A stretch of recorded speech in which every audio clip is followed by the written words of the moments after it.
Hey everyone, my name's Ben Portnoy, SBJ's college sports reporter. I'm joined by Pat Manak, CEO of NACDA. Pat, thanks for joining us. Pleasure to be here. Thanks for having me. Well, obviously no shortage of things to discuss this week between the House settlement and gosh knows everything else going on in college sports. What's been the vibe so far as people have been getting into town, and what's it been like to see everyone kind of getting in, streaming in? Yeah. I would say, first and foremost, it's our 60th anniversary celebration, which is great for the association. 10th anniversary at this property in Orlando, so that's another monumental feat for us. But obviously with the news coming down last Friday, the vibe around the hotel and everything is pure excitement in some sense to finally have it settled. And from our standpoint, we were ready for it. We've got over 25 specific sessions planted just on the House settlement alone.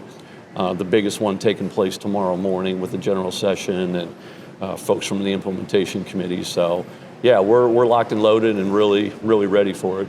We were joking before we hopped on here. You've been with NACDA 30 years. Certainly it's changed a little bit, and college sports has changed a little bit. What's it like to look back on, obviously that time, but also just really the last couple of years of how maybe the conversations around the convention have changed and just the industry at large? Yeah, it's interesting from year to year. I mean, it seems like there's a hot topic, so to speak, every year. So from our standpoint, our mission's education first and foremost. So our responsibility is to, track on it like everybody else, try to stay a step ahead of it and make sure that we're, once again, ready for everybody to come and experience not only a celebration of the annual convention, but most importantly, put on best practices, educational sessions, and everything for them to be able to walk away at the end of the day and say, you know what, it was a great convention first and foremost to see everybody, but I'm taking away 3, 4, 5 different things that I can take back to campus and really plan it.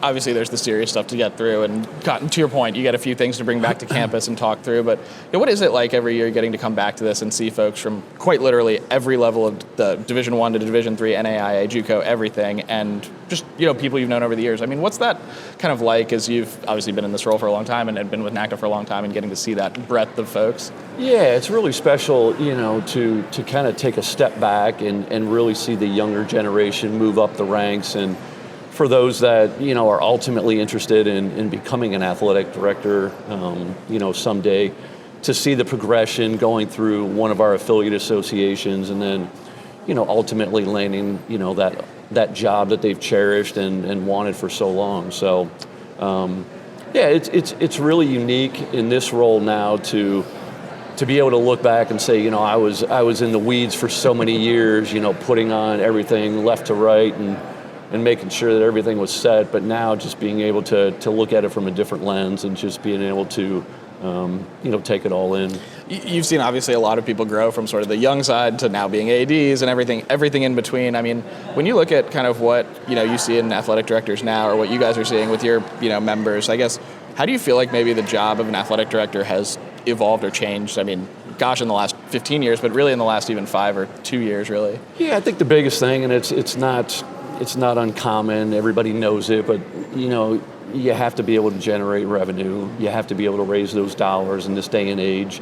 So I think the old days of just coming up through the ranks of the normal progression of being the traditional athletic director has changed a little bit to, once again, the development side is hot and heavy. But you have to have a team beneath you that can really manage everything that's going on, because the athletic director is just out and about. Obviously, donor visits are vital and doing everything in that regard. But I think that's one of the main things nowadays is really valuing and having that team in place back on campus, just to make sure that he or she doesn't have to worry about it when they're not there. They don't need to worry about what's happening back on campus because team's taking care of it. Pat Manak, CEO of NACDA, thank you so much for joining us. Obviously, 60th anniversary, a lot to celebrate, and we really appreciate you taking a few minutes to sit down with us. Absolutely. Thanks for having me.